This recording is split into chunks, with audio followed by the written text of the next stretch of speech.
Yo, what's up, guys? Welcome back to another Beat Library webinar. Wherever you're from around the world, please let us know. Drop your socials, drop where we can find your music, and make sure you guys check out other people in the music that's on the chat. But we're going to get stuck straight into it. We have the amazing Haley from TuneCore. You guys already know TuneCore does not need much of an introduction. But for anyone who does not know and is very new to music, TuneCore is one of the leading and greatest music distribution platforms in the world. And you guys are going to find out exactly why that is in the next hour or so. For everyone who may be very new to music, if you don't know how to get your music on DSPs, if you don't know how to make money off your music, platforms like TuneCore and other music distribution platforms are how you do that. They make your guys' streams possible, essentially, in this day and age, to be able to take your music from studios, bedrooms, wherever it is, to get it to your audience. So, yeah, welcome to Haley. Thank you for joining us. No, thank you for having me. Yeah, amazing. We really appreciate you having on. Did you want to give us a quick introduction about yourself, Sure. about how long you've been with TuneCore, and a little bit of a background into, your own background? Yeah. So I have been at TuneCore for just under 5 years. November will be 5 years. I started on the artist support team and then transitioned a year and a half later to our artist and partner relations team, which handles our relationships with some of our clients that we see a lot of potential in, or have huge releases, things like that. And so, I've been at TuneCore for just under 5 years. I manage our relationships with our DSP partners, as well as just internal initiatives with our marketing team. Yeah, amazing. Congratulations on coming up on 5 years. That's amazing. Thank you.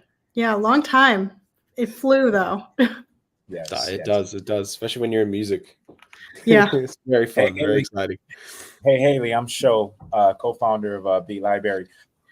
Had a quick question before we got into it. What's one of your favorite things about working with independent and just working with artists in general? It's a great question. I've worked with every type of artist you can imagine, which is like the artist that is putting out their first release and is just getting their footing and trying to figure out how to get their music out there, all the way to some of the biggest artists you could think of who are independent and they want to maintain that independence, and they have found a way to build a team around them to go without a label and to do exactly what they want to do. So it's really rewarding to kind of get to see both sides of things, which is, the artist that's just getting started and we can really help them launch their career, all the way to artists that are so established that, we are just getting to help them get their music out there, help them, speak to the DSPs and get better footing for new releases they have coming. And as far as like what's rewarding about it, I mean, I'm a music lover, and just like anyone else, I love to be the person that's like, I knew that artist when. And so to work with independent artists and to be at TuneCore for 5 years, I've definitely seen the type of artist where it's like they just kind of had a huge shift in their career and just absolutely exploded. And so it's really special to get to say, well, I worked with that artist whenever, and now they are giant. So I think that it's really rewarding. And also the music discovery is just like so special and awesome. And getting to share new artists with my friends and family has been amazing. That's really cool. So I know when Thanksgiving comes up, everyone's asking you, who's the artist I need to check out for? Who's on the come up? Exactly. Yeah. It's a lot of like my partner's family or my family being like, hey, we're trying to stay hip and cool. Who can I listen to right now? So I do try to help them as much as possible. That's really cool. Our platform consists of a lot of like independent DIYs, a number of so many different artists at different stages of their career and their creation process. So again, we thank you for your time, because I'm pretty sure you're going to be providing so much value to an array of artists on different levels of their career. And we just appreciate your time today and super excited about this chat. course. Yeah. So happy to be here. Excited to talk with you and your audience. Yes, thank you. So Sam, you wanna go ahead and get started? We have a lot of questions from our users that they've been submitting all week. So they're really excited, just getting some information and some additional value that can help them as they start their music career or continue their music career. Yeah, absolutely. So a lot of these are, user questions, and then we just kind of sprinkled in a few that maybe they overlooked, that maybe they haven't been familiar enough with making music. But to get stuck into it, a lot of people wanted to know what are sort of the key ways artists can make money off of their music today through a platform like TuneCore. Yeah. So what I recommend is distributing your music to as many platforms as you're comfortable with. TuneCore makes it really easy. There's a checkbox that says distribute to all stores. You can select that, and then it will send it to everybody. And also, you can choose to deselect certain stores that you're like, maybe I don't want my release going there, but all the stores, even if you're saying your content to different DSPs, you don't know which ones it might stick and that audience might vibe with what you are putting out. So I would say, reaching out to as many stores as possible, because while Apple listeners may not be listening to you as much, maybe Pandora are, or Tidal, or even we've seen some artists that have huge success with like overseas DSPs, which is one of the cool things about TuneCore, because we distribute music internationally as well to international DSPs. So I think, doing as many as possible is definitely helpful and helps you bring in income. Also, making sure you're opted into YouTube Content ID. So that way, if you're sending your music to YouTube and you're opted into Content ID with TuneCore, that means that we are collecting on behalf of you if someone uses your music on YouTube for their video. And so basically it just kind of puts like a claim on that video saying that we're monetizing it, and then you make revenue from it, which is really, really awesome, and a way to get money on the table that you may not have realized was there. And then kind of the last thing is making sure that you're set up with a publishing admin service, like one that TuneCore has, or you have a publisher, and also that you're signed up with a PRO to cover you on like the writer side of things. I think all of that is super, super important. And, there's a lot of artists who, even well-established artists, who we have to tell about these services all the time, who've maybe not had publishing ever, and it's really hard to collect previously. So, just making sure that you have your bases covered for money that you may not realize you're leaving on the table. Interesting. It's definitely interesting to hear that like different platforms have different audiences. Yeah. Right. Is there any platform that stands out that's surprising? Like, we all are familiar with Apple and Spotify, right? But sometimes like Pandora or even Amazon's streaming platform, right? They get kind of left to the side. Yeah. Have you noticed any tendencies like certain platforms are good for like older artists or younger artists, or newer breaking artists get a better reception on some of these other platforms? Yeah, it's a great question. I don't know if I have any data to back up that, so I don't want to make any false claims here, but I do know like Amazon has like you're able to download and pay per download, and same with like Apple having iTunes. And while that's not the most popular way to consume music, it is definitely a way that you're making probably more money than you would off straight streams.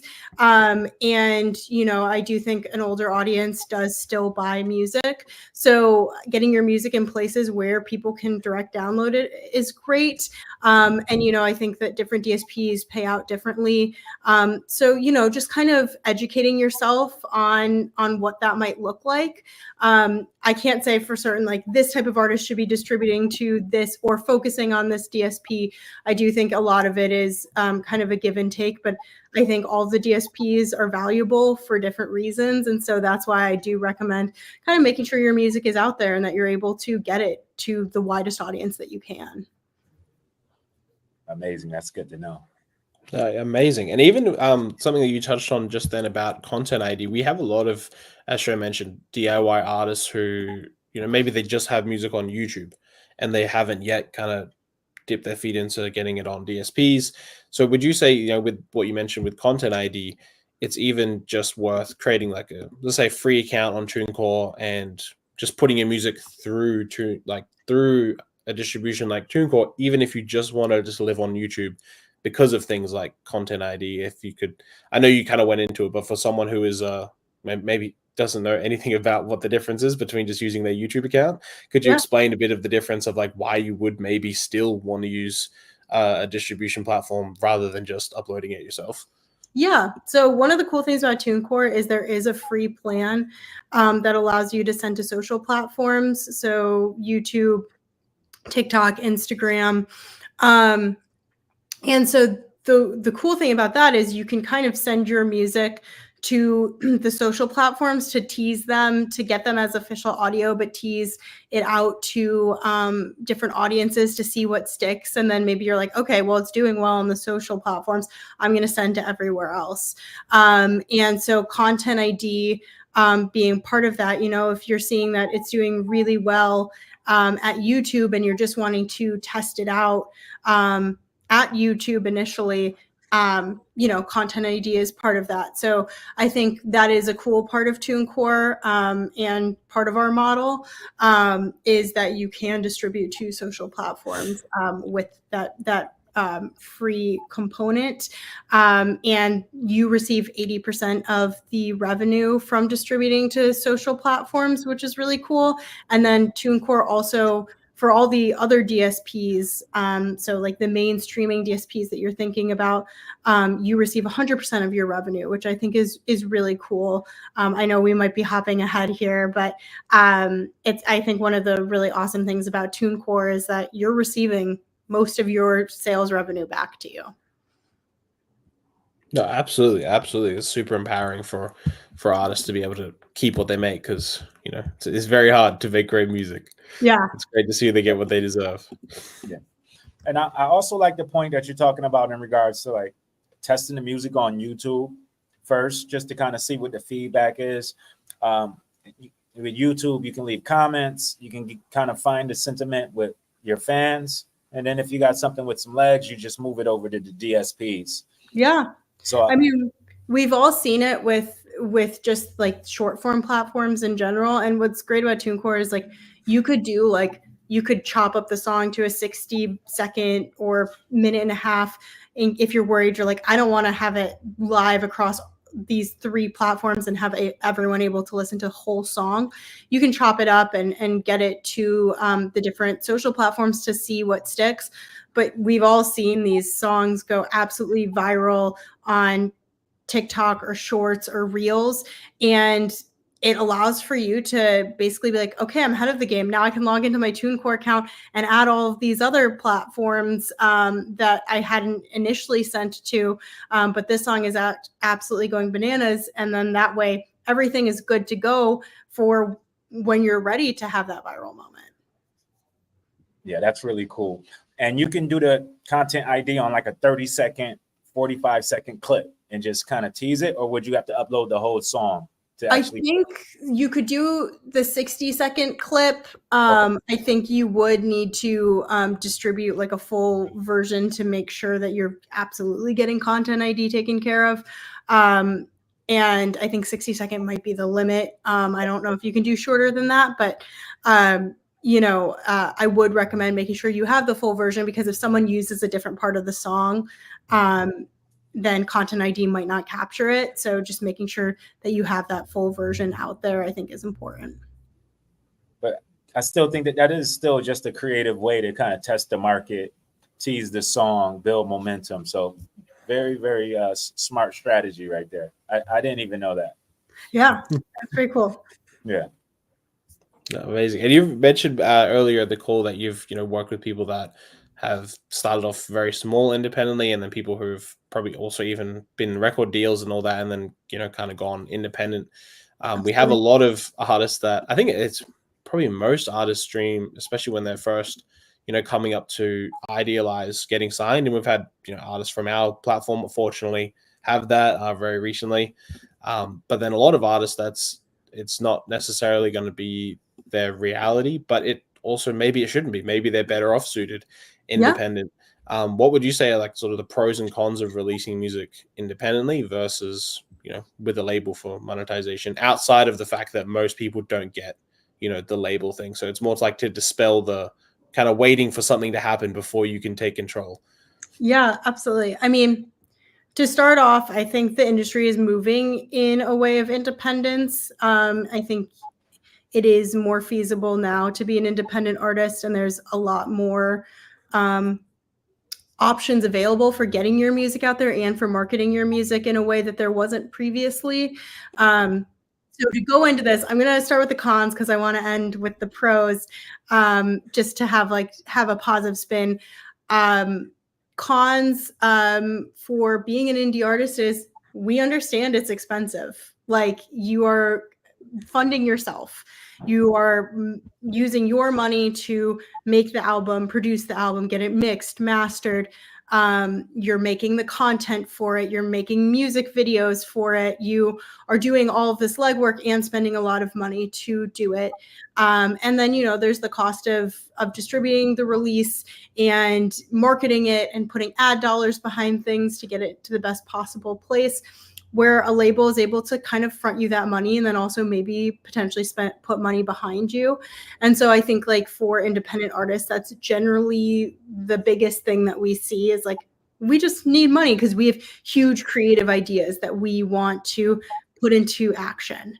And then the other thing would be that labels generally have radio teams. So if radio is a big focus for you, that can be something that might be like, okay, a label is somewhere that I need to be. As for pros, if you can stay independent, I highly recommend it. I have friends and loved ones who work at labels, and they're some of my biggest advocates for TuneCore. Like, they're the first people to wave the TuneCore flag, because staying independent allows you to keep sole creative control. That's something that you lose if you go to most labels. You get to be the person that makes the decisions on what your music video looks like, what your social content looks like, who you are as an artist. And I think so much of younger audiences today want authenticity. And so you being an artist that has creative control allows you to manage and maintain your authenticity and make sure that you are putting forward the type of content that you want your fans to receive. And it allows for you to gather the fans that you're looking for. Because, as much as we wish we could have every fan or every listener of music be our fan, that is not the case. Not everyone is going to like your music. So it's like figuring out what type of content works for the type of fan base you want to capture. You have complete control and total control of that. Also, you're able to, once you're at a level where you're making enough money, you want to build a team around you, you're ready to bring on a manager, you're ready to bring on a publicist. You have the freedom to select that team that's around you, which is really special. And something that we've seen with some of our favorite artists that we've worked with is that they have this really beautiful relationship with their team, with their manager, with their publicist. These people that really care about them, that want to see them succeed, that are putting in the work and the time and the hours because they believe in them.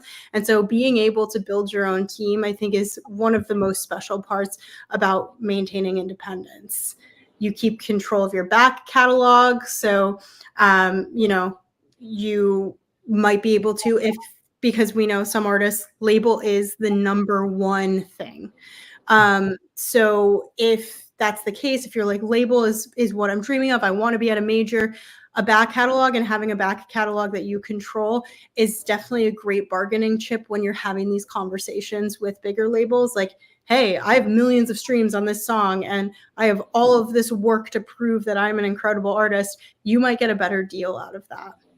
And then you're keeping 100% of your revenue. So what we see with a lot of artists is they're like, I need money and I need money right now. And so they sign the label deal, they sign away their back catalog, they sign away future music. And then, yes, they get this advance, but then once the advance is up, they're not making money until they recoup. And that is just, you know, sometimes beneficial, but a lot of times we hear artists say like, man, if I had waited a few months, this viral moment would be paying for itself. And so, you know, you get to keep 100% of your revenue as an independent artist. You're not giving that up to a label. So yeah, and then also you're not locked into a contract unless you go with like a distributor that has a label services component that locks you into a contract. But with TuneCore, you're not locked into a contract. You are free to do as you wish with your music, and I think that that's awesome. So yeah, those are I could talk about it forever, but those are the main things that I think are really powerful about being an independent artist. No, amazing. You got me inspired to maybe start releases of music. We're team independent over here, but love to hear it. To each his own. Real quick, so with this shift in independence, how has TuneCore like repositioned themselves? Because again, your platform has always been pretty simple and easy to like use, and you guys always seem to be like pro independent artists. Have you guys been making any like more shifts as you see the trend get stronger and stronger, where artists are making the decision to go independent and bet on themselves? Absolutely. So one of the biggest changes with TuneCore, I would say, is TuneCore Accelerator, which is a program that TuneCore launched the last year or two. I can't remember exactly when, but it is basically a powerhouse program that connects with the DSPs for different beta programs, as well as just being like an artist development program. And while TuneCore is a distributor that doesn't have like a label services component, this is a really beautiful way to develop as an artist, or for artists that have already been developed who are coming back to independence, a way for them to take advantage of different tools that we have. So part of Accelerator, we have, if you're a pro plan user with TuneCore and you're signed up for TuneCore Accelerator, you can pitch your releases so that the teams over at TuneCore can get them over to the DSPs for editorial consideration and other opportunities. You can be opted into Spotify Discovery Mode, which I know is a big plus for a lot of independent artists. And, you know, TuneCore is constantly looking at different beta programs for things. So TuneCore Accelerator will be like a living, breathing thing, which I think is really special. And I think TuneCore has understood the importance of independence and kind of shifted into a model where it's like you're not just putting your music out into the ether, that there is something like that the TuneCore team cares, and that, you know, we want to see you develop as an independent artist. That's really cool. You guys are like a hybrid in a sense. That's an interesting way to put it, for sure. Yeah, I love that. That's amazing. Yeah, awesome. And of course, you know, most of our user questions are about, you know, wanting to make money, understandably. Yeah. But before we get into that, people have seen, I think, artists like Russ talk about the one song a week method, and you know, a lot of people try and figure out, or like kind of find what, like, you know, tricks to make more money or to build more audience. But before we get into, you know, kind of what maybe best practices look like, or what you've seen has worked at TuneCore, would you be able to kind of shed light on, you know, what making money as an artist actually looks like? And what I mean by that is, you know, a lot of artists, especially starting out, they don't know the difference between maybe, you know, master royalties and publishing, and kind of what getting paid actually looks like. They want to get paid, and we all do around, like, you know, music. And but yeah, what help them understand like what getting paid actually looks like before they, you know, put a plan together to build that audience. Yeah. So with TuneCore Distribution, I had kind of touched on this for the social platforms, Instagram, TikTok, YouTube. You receive 80% of your revenue, which is great. And then for the other DSPs that are mainly for streaming, you're receiving 100% of your sales revenue. The way that comes into your account, the DSPs provide sales reporting on a 2-month delay. So if you have a song that's coming out this month in October, you start to see sales in December for that music. If you're with TuneCore, that goes directly into your TuneCore account, and you can get your funds directly there. Also, we launched Splits kind of recently, a little over a year ago. And so Splits allows for you to, if there's any collaborators you work with, co-writers, producers, people like that, where you need to split revenue with them, you're able to do that very seamlessly with TuneCore Splits. So that is kind of what to expect on distribution and how to make money there. We may touch on publishing a little bit later. And to be honest, I do work on the distribution side, and publishing is a very complicated thing that I don't have all of the information for. I did tap on our publishing team just for some best practices. But publishing is another thing that is separate from sales revenue that you're receiving. So collecting mechanical royalties. If you're writing your songs, it's really important that you have a pub admin service and that you're signed up with a PRO, so you're not leaving money on the table. And so our publishing admin service allows for you to collect the publishing royalties that are occurring. And then also that service collects for overseas PROs, which is really, really awesome. So those are a couple of ways to make money. As of June 2024, TuneCore has paid independent artists over $4 billion. So, you know, I think that is, yes, something super exciting and something that like we really pride ourselves on giving money and as much money as we can to artists. So that is just like a few ways that you could go about it.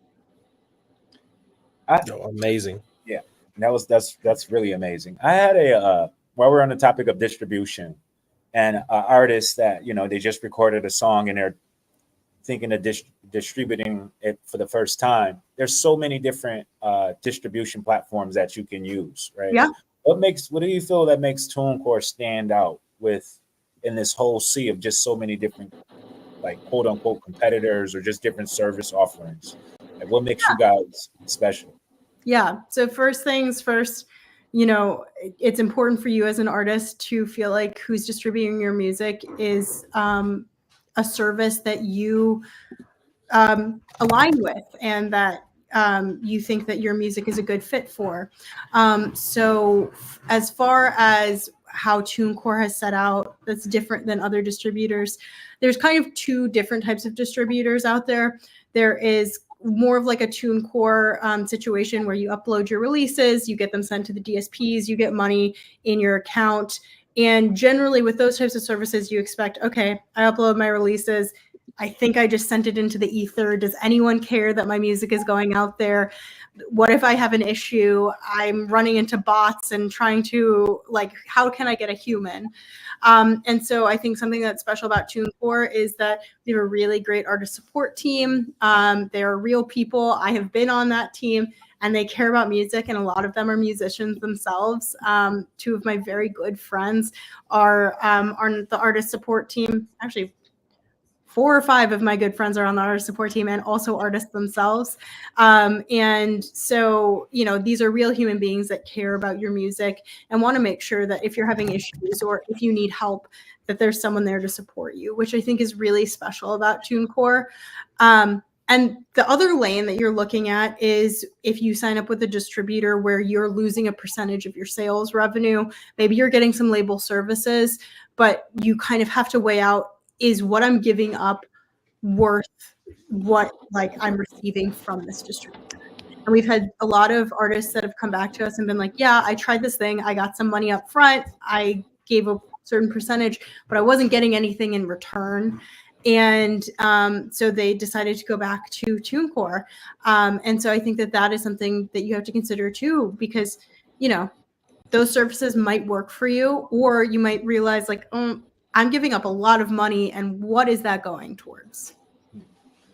For our audience, can you kind of in your own words kind of define like label services, right? Because that term gets tossed around and artists, they decide, you know, I'm going to go with you know, this distributor because of the label services, but label services is people just assume they, you know, what it is. If you can give us like a breakdown of what's typically label services. Yeah. So what I will say, TuneCore does not offer label services right now. So I can't truly speak from a lens of label services. What I can say is there are some distributors that have label services, or they offer label deals. And so with that being the case, you're generally giving up a percentage. They might be pitching for you. They might be doing marketing for you. They might be doing some services that labels would normally help with. And then you give up a percentage. I can't speak to who those distributors are or what those contracts look like. And I do think it kind of might be like an artist to artist basis. But, you know, I think when you are looking at services like that, you just have to go into it with what exactly do I need and what do I want? And is this aligning with what I need and want? And am I giving up too much money, or are these services what I need at this time and at this point in my career? Thank you for clearing that up. Of course. Yeah, amazing. So, you know, I guess we'll get into people, you know, what it actually looks like to be a TuneCore user. I think someone in the chat, usually we save the questions to the end, but it's a part of what I was going to jump into anyway. If someone say they've never released music before, where do they start, and what would be, you know, good practices to keep in mind about releasing music? Like, you know, when it comes to things like audio quality, even cover art quality, some things that we don't know that maybe people tend to, you know, not pay attention to, but it does pay off in the long run. So could you please walk us through, you know, what that looks like from someone who's starting from zero to having, you know, their first song and maybe even their first project released, and what that might look like? Yeah. So I think the first thing you should do is sit down and decide, okay, what do I want this project to look like? Plan it out. Release scheduling is really important. Before you even touch TuneCore, before you even upload releases, before you even because it's very exciting. When you have music, you're like, I want to get it out as soon as humanly possible. And that is also the beauty of being an independent artist, is you get to make those decisions on when you release music and when you don't. You don't have a label who is also trying to juggle a few other artists deciding like, okay, this is when you get to release music. But as an independent artist, you have to have the self-control to be like, okay, what is my plan here? I would like to drop 3 singles and then an EP or an album, and I need to plan this out to make sure that I am getting the most out of my release cycle. So planning out like how much time do you want in between singles? We recommend 6 to 8 weeks, just to give your singles time to breathe and to allow for you to promote on socials for those specific singles. And so making sure that you are having a full-fleshed plan, even if it's like, I don't even know the name of the album, but album comes out at this date, and single 2, 3, 4 come out at these times. So make sure you have everything planned. Make sure you have an idea creatively of what you want to do. Sound quality is really important. So making sure that the music sounds good. We don't live in like a day and age where like a lot of people have really expensive headphones. They are listening with really expensive speakers. Like they want really good quality sounding music. And I do think that there's a time and place for lo-fi music as well. And that is also something that has really short form. So maybe that is also a creative decision you make. Like, oh, I want to put out a lo-fi, like this is a demo release, and okay, but that's a creative decision you're making. So I think, you know, if high quality music is what you're wanting to put out, put the time, put the effort into making sure those recordings sound good. Make sure that you're meeting certain specifications for the audio. If you go on TuneCore's FAQs, you can view like what the audio specifications are for uploading, making sure you have a stereo file, making sure that you have your audio prepped. And then artwork, making sure that it looks good, that it's eye-catching, that it is conveying the message that you want to convey as an artist. Because a lot of fans, you kind of get one chance. So it's like, do your socials look good? Does your artwork look good? Is this intriguing? Is this something I'm interested in? Not just like a clip art image going up, unless that is a creative decision you're making. So I think making sure all of that is prepped and ready to go. And then you can come to TuneCore. You upload all of that. You're prepared. You have it scheduled out, and you're ready to send your music to the DSPs. Amazing. I mean, and you mentioned again, was it 6 to 8 weeks in between singles to Let It Breathe, and what might that look like? Like, what have you seen being successful for artists to promote that? Like, not just like there's a single out, I'm just going to leave it for 6 weeks and not talk about it. I'll post it once when it comes out, and then 6 weeks later I post another one. What does that look like? Yeah. So with that, you should be promoting, marketing it. Social media, especially as an independent artist, is super powerful. So making sure that you're utilizing socials. I think the obvious one that everyone talks about is TikTok, which is so true. The algorithm is really powerful. Getting your music out there is really amazing. And when you're promoting a single, just promoting that single, which I think is why the 6 to 8 week time frame is really important, because it gives you enough time to transition out of promoting one single into another single. But also YouTube Shorts, really incredible as well. And YouTube, you're able to put out a music video and it's in a streaming service, which is really cool. So getting your stuff on YouTube Shorts, getting your stuff on Instagram Reels, and cross-posting on Facebook, because they have 2 different demographics, doing those things and really promoting yourself.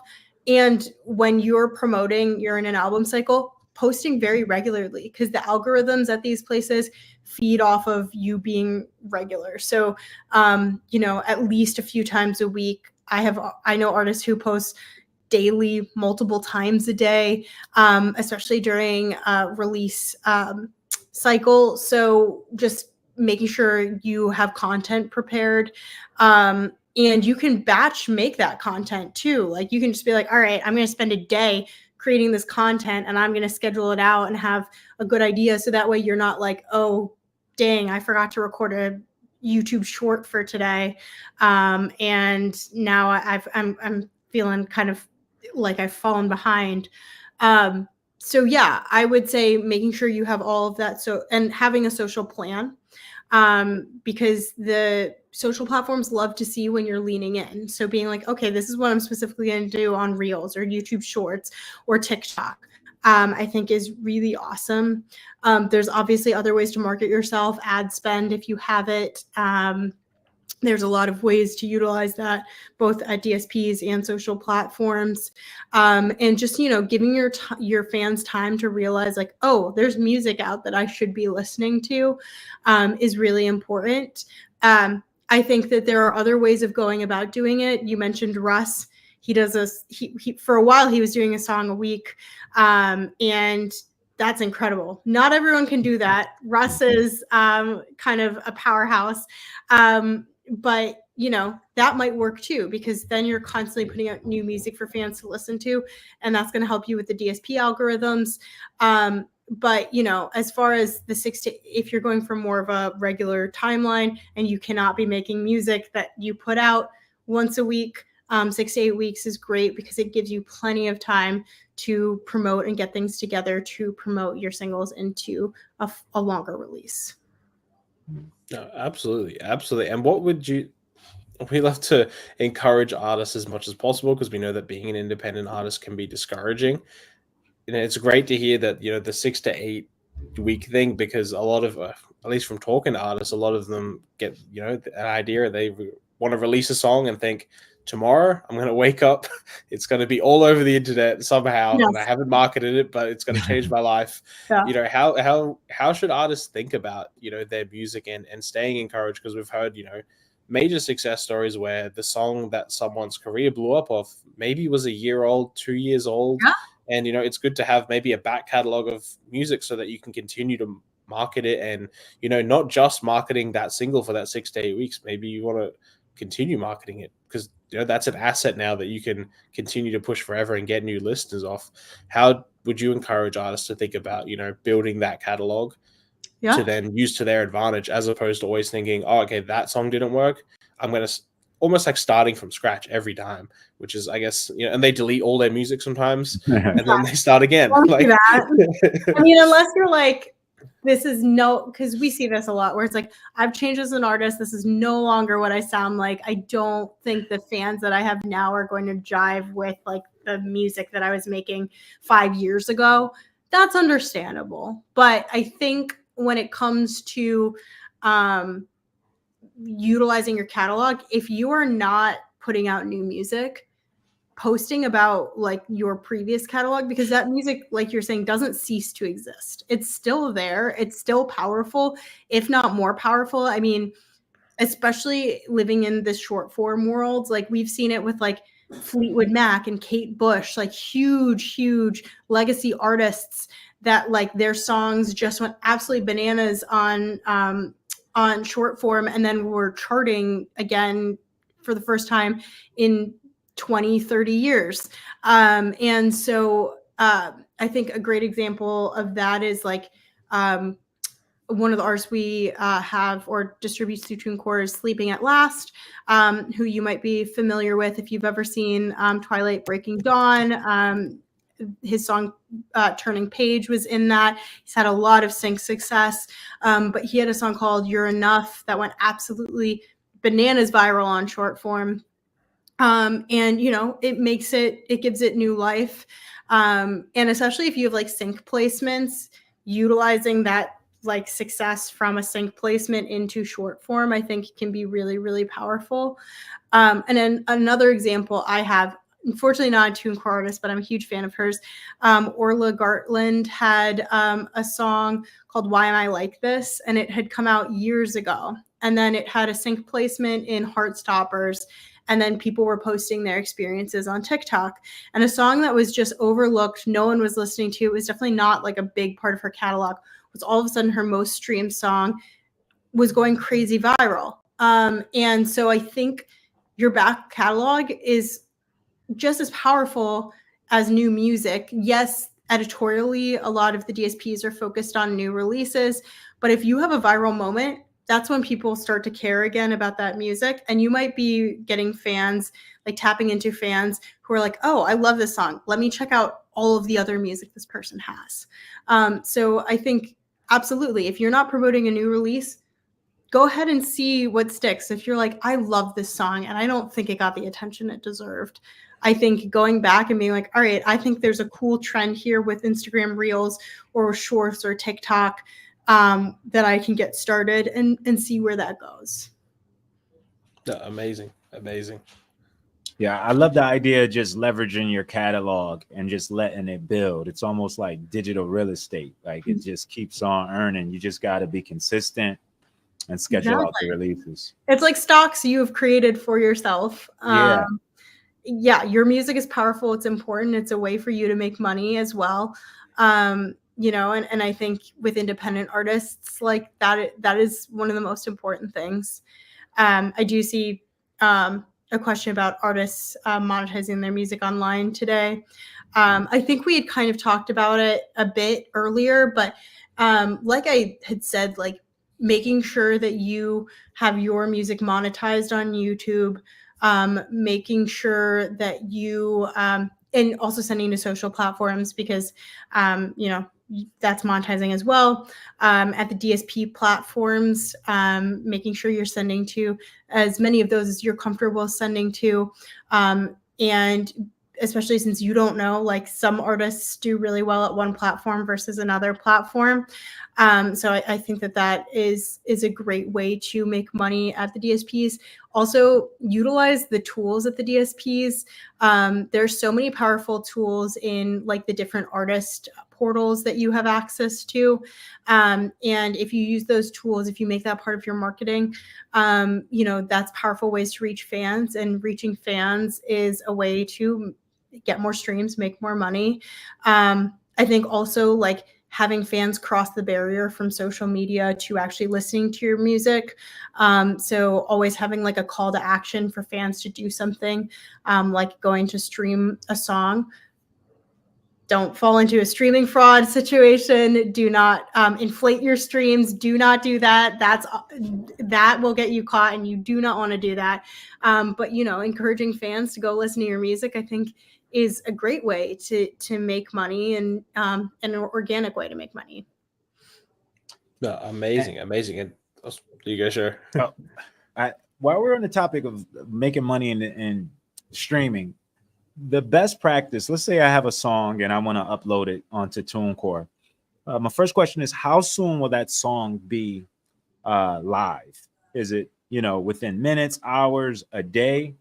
And is that the best practice, or should I schedule a date, have the pre-save, circulate the pre-save through my socials? What do you feel like is the best practice an artist should do when it comes to making their music live and uploading it to your platform? Yeah. So great question. I am the biggest advocate of getting your releases uploaded at least 4 to 6 weeks in advance of release date.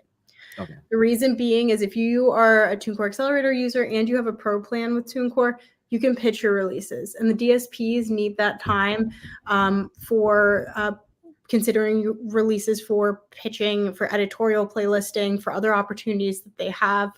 So if you're not sending your releases in with that amount of time, you might be missing out on opportunities. A great way to look at it is like playlists only have so much room.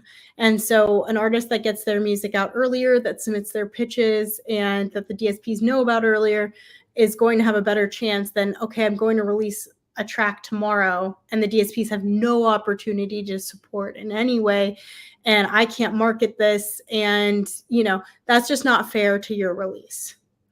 All that to say, yes, like with TuneCore, you have the freedom to upload at any time. We do have a content review portion of it. So there's a team that reviews your release to make sure that it's good to go to the stores. That can take a few days. It can take shorter than that, but that's not something I can guarantee. And then from there, all the stores have their own processing times. So the stores will take that delivery, ingest it, and it can take them anywhere from a couple of hours to a couple of weeks. So by saying that, if you want your release for sure everywhere on the same date, then make sure that you're planning it out and that you're giving it that extra time. And that way you're also utilizing the tools in your tool belt for getting your release out there, pitching it, making sure the DSPs know about it. Yeah. All right. It's because we get a lot of artists that's like, how do I get on playlist? Right. And playlisting is so key to a song's success in a sense. But it's like one thing you can do is just upload the song early and have a solid plan around it versus saying, hey, I want this to be live today. You know what I mean? Right. It's very hard for the playlist and the DSPs to react to it when they're looking and reviewing songs that have been submitted a month ago. Right. So you're already kind of behind the eight ball. As an independent artist, you're also competing with a huge established artists, Taylor Swift's and the Ariana Grandes and the Sabrina Carpenters, and so you want to give yourself that time and space and make sure that you are setting yourself up for success. Yeah. And so making sure for editorial, like when you pitch your release to TuneCore, because like I said, if you have the pro plan and you're opted into Accelerator, you are able to pitch your releases. You fill out a form that asks you everything that my team needs to know to consider your releases for pitching. And so the best way to make sure that my team is like, oh, this is an interesting pitch, we should send this to the DSPs. And then also for the DSPs to be like, oh, this is interesting, our editors are going to be interested in this. Make sure that you have a really solid bio. Make sure that you have really solid marketing plans and that you're specific with those marketing plans and this is what I'm doing on Reels. This is what I'm doing with Spotify. This is what I'm doing with Apple. I'm doing Dolby Atmos, spatial. So it's being specific in your marketing plans, and then making sure you have your career highlights fully fleshed out. If you've gone on tour, if you've had a viral moment, if you've had huge sync placements, if you've been on tour opening for big artists. All of that stuff is useful and helpful. So making sure you have that all fleshed out and making it concise, because the DSPs only have so much bandwidth, so they cannot sit down and read like a huge dictionary worth of your pitch. They only have so much time. So making sure it's in concise bullets that are easy for someone to ingest is really, really important. And that is part of, too, taking the time to sit down before you even get to the point of upload to know what you need to send to the DSPs. And that will, set you up better for success with potential editorial playlisting. Oh, amazing. Yeah, I think that's a great service that you guys offer too. I mean, I know you say you don't offer label services, but I mean, that's a big service that you guys are doing as far as getting some of this music to some of these music supervisors and at the DSPs, because a lot of people only care about getting on playlisting. Yeah, and it is powerful. It is not the only thing. So, I think that it is incredible when you can get your song on a playlist, especially a playlist where it's like that song could live on there for a long time. Like we've seen artists who've had the same song on a playlist for a year or 2 years. It just lives there. That's a great way to get eyes and ears on your music, but it is not the only thing. We've had artists who are just as successful as like people who are on a ton of editorial playlists who don't have any editorial playlists just because there's something else that they were sad, like being on short form, like having viral moments, like marketing themselves and building their fan base or touring. So don't put all of your eggs in one basket. But, it's definitely a powerful way to get yourself noticed to new fans. Yeah, good music just has its way of finding itself to the top, right? Like if you just have talent, all you got to do is just have a plan, get it out there, and it'll do what it needs to do. I think that's amazing. No, awesome. I did want to squeeze in sync if we can. I know we only have a few minutes left, but before that, in terms of playlisting, what should artists do when they get emails, DMs of people saying, "Hey, we can put you on this playlist. It's $100, $50." What should artists be doing when they get those people reach out to them and it's like sort of this pay to play idea? Yes, use your discretion. Think, do your research. There are definitely playlist like services out there that like help get your music to independent playlisters. And those, like some of those are legitimate. So doing your research is really important. But if you don't go with a known, well-established service like that, and you're like, oh, I'm just going to pay this person to get me on random playlists, you may be falling into the streaming fraud trap. And you do not want to be there. That could lead to your music never being on certain streaming platforms again. And so it's absolutely not something you do not want to be committing streaming fraud. And for those who don't know, streaming fraud is a way that people inflate their streams to earn money. So maybe it's like someone just has a bunch of people listening to a track over and over again for hours. You're getting a ton of streams, but none of those are real. They're artificial. They're bots. And so you don't want to fall into that trap. So use your discretion, be wise. And if it's too good to be true, it might be. So just be careful. Absolutely. Is that, especially if they guarantee you streams, is there just for anyone who may be doubting and they're like, no, this one person told me they could guarantee me X amount of streams. Is there any way where that's possible? No. Yeah. Okay, because how I mean, my question would be, how are they doing it? Yeah. And there's no way that is happening in a way that's not probably streaming fraud. Yeah. Just get your music to TuneCore early and get that pre-save. Yes, get your pre-save out there, get your marketing plan in place, and take care of your music, because your music can make you money. But if you commit streaming fraud, you might not be able to have that music live anymore. Yeah, definitely. Amazing. And now just getting into a few questions from the audience. How can someone open a TuneCore account? So that's a great question. If you go to TuneCore.com, you can go ahead and create a TuneCore account. You just put in an email address, fill out on our website to register. Once you're registered, you'll have basically a portal that you can enter into.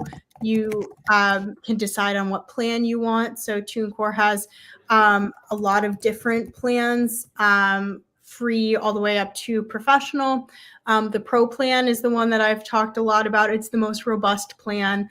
It is the one that gets you access to pitching and to other services. So what I would recommend is making sure that you review the plans. Make sure you have the right one for you, because there's free, there's rising artists, there's breakout artists, and then there's the professional plan, and all of them have different price points. But what's great about them is they're all unlimited. So you pay a yearly fee. You can release as many releases as you want in a year. And so selecting your plan, and then you can begin uploading, which there's a lot of great FAQs on TuneCore's site about how to get started. So I would recommend that, because I definitely don't want to spend the rest of the time doing the upload process with you, because there's some great resources out there for you.